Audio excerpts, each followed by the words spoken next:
આજે ગોંડલ માર્કેટિંગ યાર્ડમાં ધાણાની અને ઘઉંની આવક કરવામાં આવી હતી। જે રીતે સમગ્ર સૌરાષ્ટ્રના ખેડૂતોને ગોંડલ માર્કેટિંગ યાર્ડ ઉપર ભરોસો છે, એને સાબિત કરી બતાવ્યું કે કાલ ધાણાની અત્યાર સુધીની સૌથી મોટી ઐતિહાસિક જેને તમે આવક કહી શકો એવી 2.5 લાખ ગુણી ધાણાની આવક થઈ હતી। કાલ રાતથી લઈ અને સવાર સુધીમાં ખેડૂતોનું એક ઘોડાપૂર ઉમટ્યું હતું અને આખું માર્કેટિંગ યાર્ડ ધાણા અને ઘઉંથી છલકાઈ ગયું છે।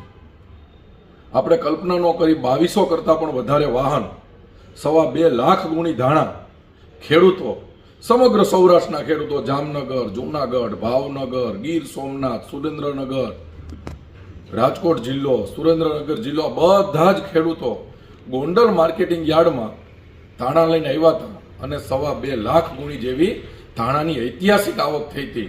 અત્યારે ધાણાના ભાવ જોવો તો 1100 થી લઈ અને 2500 રૂપિયા આસપાસ ધાણાના ભાવ ગોંડલ માર્કેટિંગ યાર્ડમાં ખેડૂતોને મળે છે। અને આટલા ધાણા આવે છે તો નિકાલો થાય છે, એના મૂળમાં એ છે કે સમગ્ર ભારતની ટોપ લેવલની એક પણ કંપની એવી નહીં હોય જે મસાલાની કે ગોંડલ માર્કેટિંગ યાર્ડમાં ધાણાની ખરીદી ન કરતી હોય।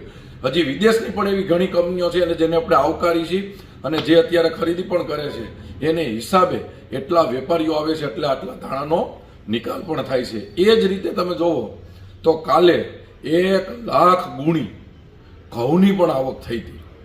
અત્યારે માર્કેટિંગ યાર્ડ આખું ઘઉં અને ધાણાથી છલકાઈ ગયું છે, તો અત્યારે ધાણાની આવક પણ બંધ કરવામાં આવી છે। જ્યાં સુધી નવી આવક ન થાય, નવી જાહેરાત ન કરી ત્યાં સુધી ધાણા લઈ અને કોઈ ખેડૂતે અત્યારે આવવું નહીં। અત્યારે ટેમ્પરરી ધાણાની આવક બંધ કરવામાં આવી છે અને કોઈ પણ ખેડૂતોએ માર્કેટિંગ યાર્ડ માટે કંઈ પણ જાણવું છે, ભાવથી લઈને વ્યવસ્થાથી લઈને, તો એપીએમસી ગોંડલ તમારા મોબાઈલમાં એપીએમસી ગોંડલ પ્લે સ્ટોરમાંથી ડાઉનલોડ એપ્લિકેશન કરી લેજો એટલે ગોંડલ માર્કેટિંગ યાર્ડ ખેડૂતોના ખીચામાં આવી જશે અને માર્કેટિંગ યાર્ડની તમામ વ્યવસ્થાની તમને જાણ થશે।